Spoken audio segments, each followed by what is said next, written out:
Connecticut teachers, brave, resilient, but pushed to the edge. The obstacles monumental. As a result of the pandemic, we found that many of our students are coming in with less background knowledge than they previously had. This morning, an in-depth look at the crisis facing teachers. Educating Connecticut, failing the neediest. I'm Catherine Hauser. Learning to read is arguably the most important skill a child is taught in the classroom. It's no secret the pandemic had a devastating impact on students across Connecticut, with literacy rates falling in many school districts, especially in urban areas like New Haven. In part 5 of our Educating Connecticut series, we look into what New Haven School District is doing to get young readers back on track. I want you to think about what this story might be about today. Jenna Mitchell is a kindergarten teacher at New Haven's L.W. Beecher Museum Magnet School. She says kindergarten sets the foundation for reading. As a result of the pandemic, we found that many of our students are coming in with less background knowledge than they previously had as far as reading and writing skills. So what's happening in the story so far? Jenna says the aftermath of the pandemic has many teachers reintroducing the basics. Holding a book, turning the pages from left to right, tracking print from left to right. All of those things we kind of needed to go back and work on with kids. Last year, reading assessment data showed that 84% of third graders in New Haven public schools were reading below their grade level, with only 16% reading at the level they should be. Studies show that students who are not proficient in reading by the end of the third grade are 4 times more likely to drop out of high school. There is no sense of urgency to teach our kids how to read. The numbers also didn't sit well with New Haven Assistant Superintendent of Curriculum, Keisha Red Hannons. You go in, you're saying, this can't be true. I know our kids are better. I know our teachers are better. Lynn Brantley is the literacy supervisor for the district and says the numbers didn't come as a surprise. Did I think that they would be that low? No. Was I surprised that they dropped? No. Because we lived COVID here. We knew where they were dropping, right? We knew how hard it was to teach you sounds over a computer versus sounds when you're with me and I could show you my mouth. To remedy the reading gap, district officials say they spoke with parents, teachers, and administrators to create a plan. How do we shore up our teachers' practices in such a way that it translates to better outcomes for students and improved teacher quality? The district picked 2 brand new K-3 pilot reading programs called Houghton Mifflin Harcourt and Savas. Last month, the pilot launched at 12 New Haven schools, with teachers like Michelle Moore noticing a difference. I have to say I'm loving it so far.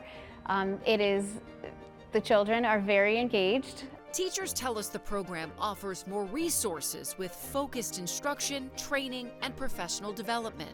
I think this really can be successful, and it's a great opportunity for all the schools in New Haven to get on the same page. Good listening, good job. It's too early to say if these pilot programs will bridge the literacy gap in New Haven or move the numbers in the right direction.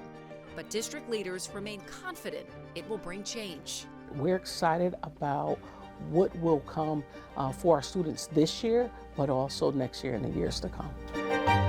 The urgency has never been greater to get kids reading and to become lifelong readers. New Haven's new pilot program also gives teachers the opportunity to provide feedback to administrators. I'm Catherine Hauser, News 8. Connecticut teachers, brave, resilient, but pushed to the edge. The problem is that we have a real issue in terms of access to weapons and how we're really tackling mental health issues, violence issues. The obstacles monumental. We weren't doing lockdowns. We weren't doing active shooter drills. We weren't doing any of those. This morning, an in-depth look at the crisis facing teachers. Educating Connecticut. School security. Good morning, I'm Eva Zamaris, part 2 of our series, Educating Connecticut. We take a look at school security, What's being done to keep your kids and school staff safe? 10 years ago, we were doing fire drills. We weren't doing lockdowns. We weren't doing active shooter drills. But now it's a reality in Connecticut schools, like this high-intensity training in Waterford. It is very different today. Our children don't know anything different. Despite the tragedy at Sandy Hook, which caught the attention of schools across the nation, school shootings continue to happen at an alarming rate. Since that attack in December of 2012, there have been more than 1,000 school shootings in the U.S. 3 times, school administration was warned by concerned teachers and employees that the boy had a gun on him at the school. And now, for the first time, guns are the leading cause of death for American children and teens, making these drills necessary and potentially life-saving. When I started, Columbine had just happened, so people were aware, but I don't think it really hit home in a way that we needed to plan systemically. Casey Petruzzi has been a science teacher at Granby Memorial High School for 23 years. She's seen firsthand how these trainings have evolved. It lives in a locked position all the time. With new technology and ways of thinking. Kids would open doors for people, right? That was just a thing. You were polite, you learned, you see that gentleman with the packages he's delivering, and you're going to go open the door for them because that's the nice thing to do. It took a while for kids to unlearn those habits. Now it would never happen. School districts have also made upgrades to their security systems, arming themselves with the latest equipment. One of the newest features we have, you could follow a student or you could follow any activity in the building by looking at any of these circles. Click on it and it will take you to the next location in the building. In Meriden, they have more than 650 cameras within their schools, 180 door sensors, and 50 keyless entry points. We're also looking internally, like how do we make sure that our students feel safe every day? And we know that when there is a problem, the best way for us to get the information is for one of our students to come forward and let us know. That on-the-ground intel critical for every district. In Waterford, Superintendent Thomas Giard says they utilize programs developed by Sandy Hook Promise. Start with hello and say something. Which really asks everybody to be a set of eyes all the way down to our youngest students. But these upgrades can be costly for any district, meaning grant money plays a crucial role. Given there's not unlimited resources, but they have applied for grants every year, and I think Connecticut's ahead of the game. And while sweeping changes have been made, there's a push for more work to be done. Despite all of our best efforts, Uvalde did happen. And it happened 10 years after Sandy Hook. And when you think about that, it really speaks to the fact that we're not actually solving the problem. And educators are feeling the pressure, always keeping in the back of their minds what could happen next. When you talk to educators, it's an amazing thing to listen to them talk about how they kind of shove their own anxieties down. They leave them in their cars in the parking lot, and they enter their school buildings kind of steeling themselves to be the strong classroom leader that they need to be. Connecticut Education Association President Kate Diaz says the key to solving this issue is by looking at root causes. We think we're solving the problem by teaching children to stand in the corner and hide, but that's not the problem. The problem isn't where the kids are standing. The problem is that we have a real issue in terms of access to weapons and how we're really tackling mental health issues, violence issues. At the core of it all, in a world filled with uncertainty, these educators want everyone to at least feel safe within school walls.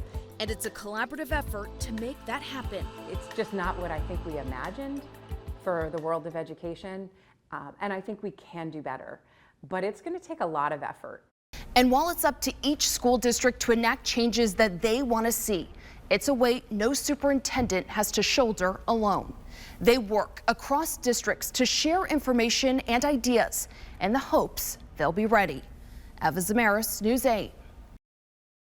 There has been such a conversation about mental health in the wake of the pandemic, especially among our youth. Now we're talking kindergartners through seniors in high school.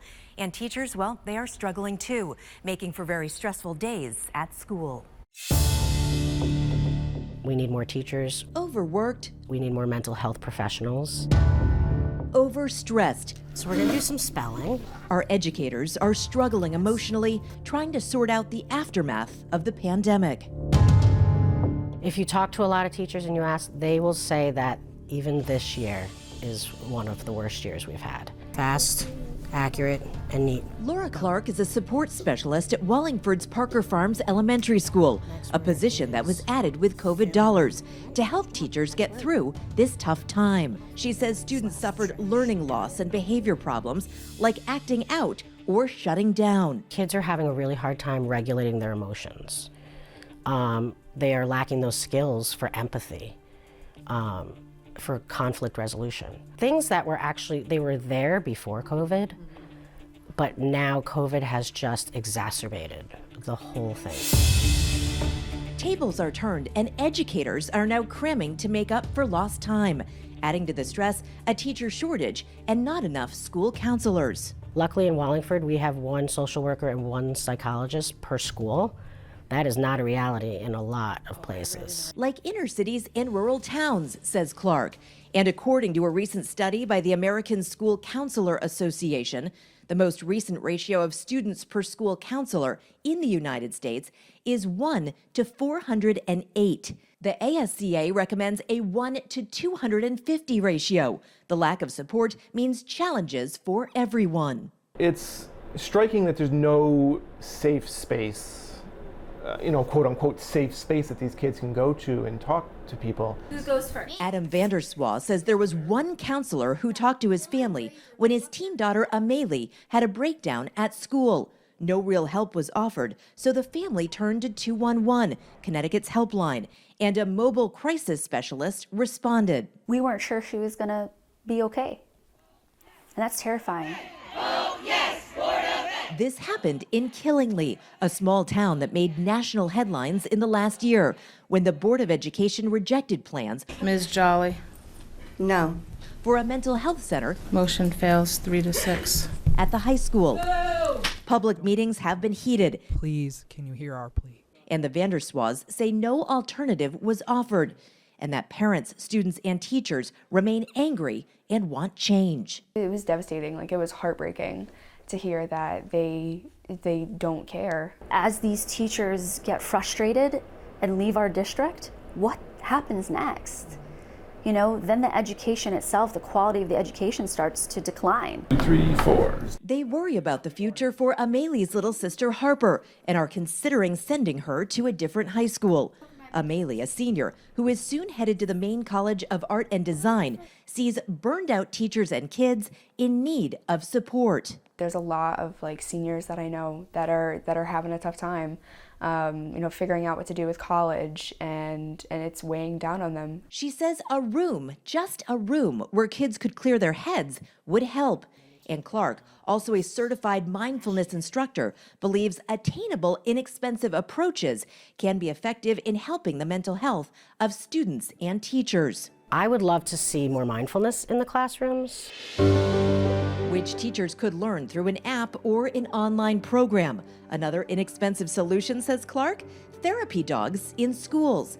Also, while knowing parents are stressed too, she urges moms and dads to assist with homework when possible to help kids catch up. I would just say thank a teacher when you see them because they are working hard. The Connecticut Education Association offers free and discounted rates for teachers to receive mental health support, counseling, and mindfulness practices if needed. Clark hopes legislators will pass laws supporting smaller class sizes and better pay for our teachers. They're not okay, but these are our kids and we're not going to give up on them. Clark hopes teachers will see change in the next few years. I hope so. We will. I'm positive. Now, we reached out to the Killingly Board of Education twice. The first time we heard nothing, then had some indication that a statement would be provided. Then after an email exchange, we got a tense no comment. I'm Sarah Cody, News 8. real teachers. The rewards are great when the job is done, but it's been a long road, and it's just going to get harder. Real experiences in Connecticut classrooms. Unless you're a veteran, I think you're going to lose it. A call for help from those educating our children. All my colleagues are doing the best they can with what they have, and it's not enough. It's just not enough. Above it is permeable rock.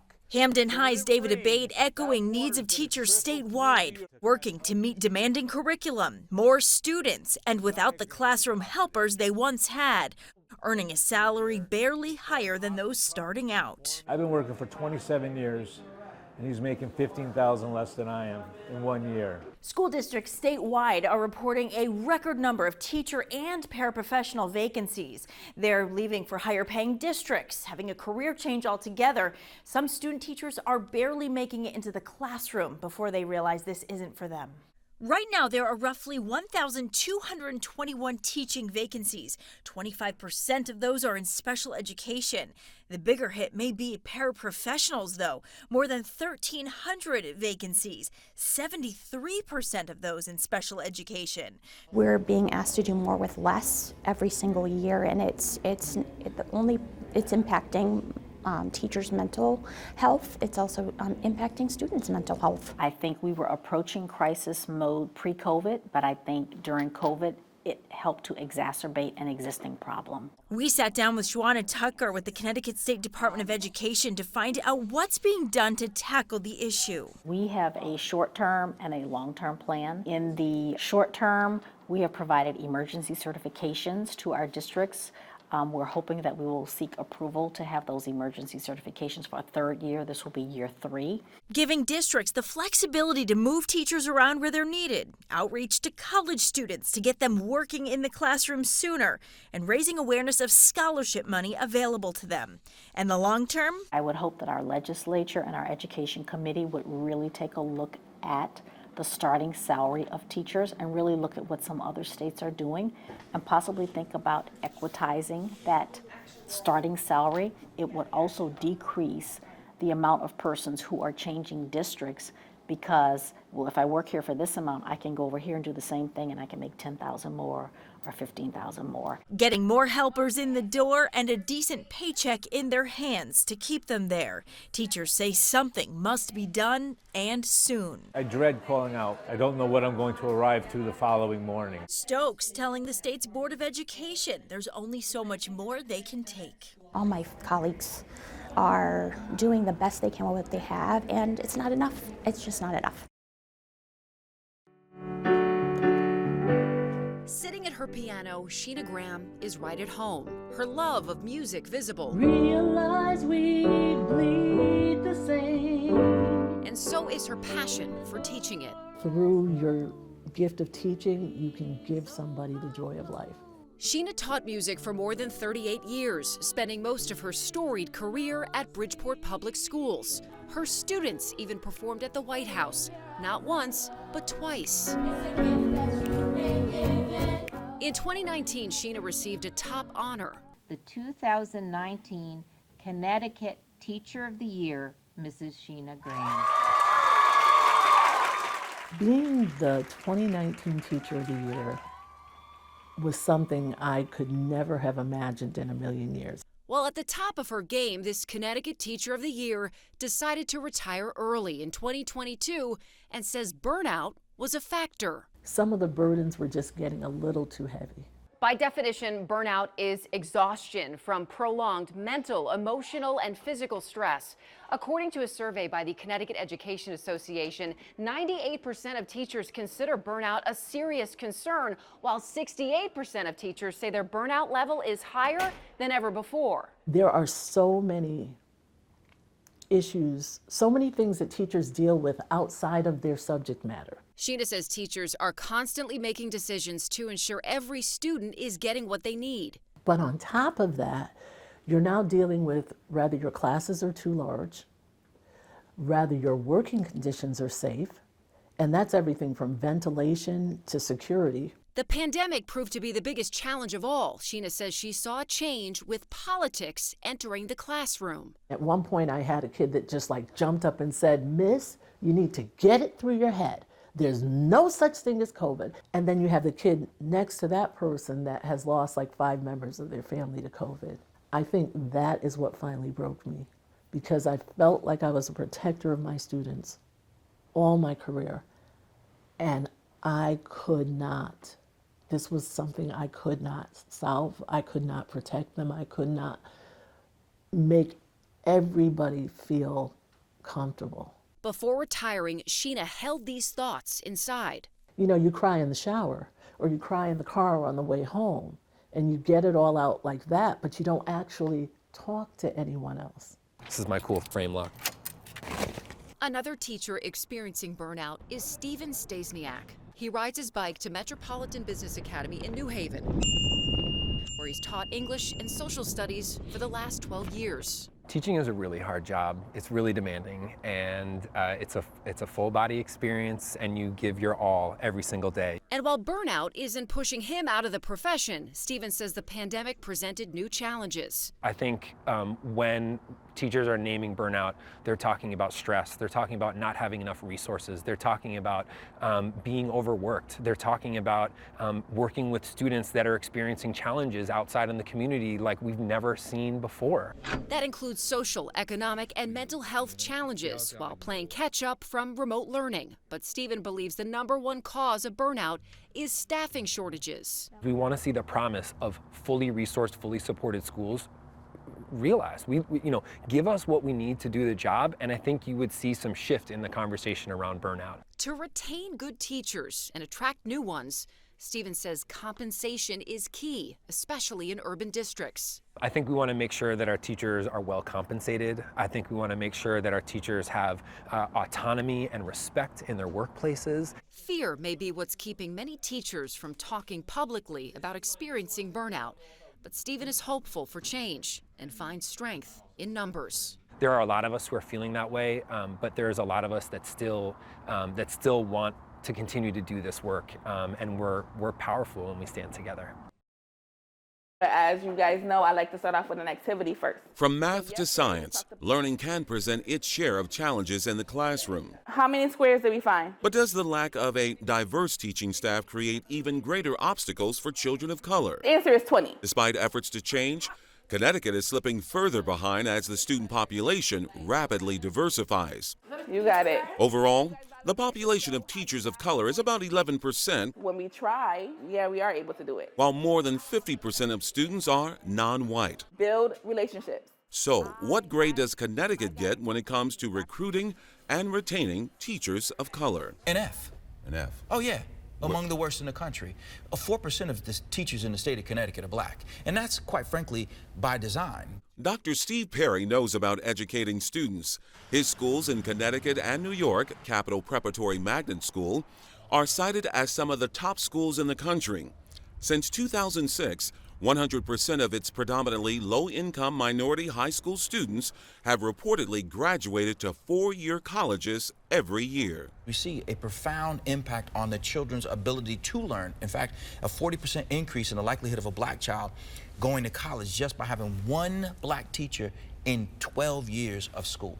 In order to build a relationship with our students, you have to be aware of our culture. Kayla Walker is an administrator at East Hartford High School. There are certain things that happen within our culture that if you don't understand, you are quick to judge and condemn, whether it is how they dress or how they speak. Walker hopes positive affirmations on her office walls. I am overly optimistic. And her presence as a woman of color. Do the best that you can. Will actually help students become the best versions of themselves. When they see how my hair is, they're like, hey, I like your hair or your outfit.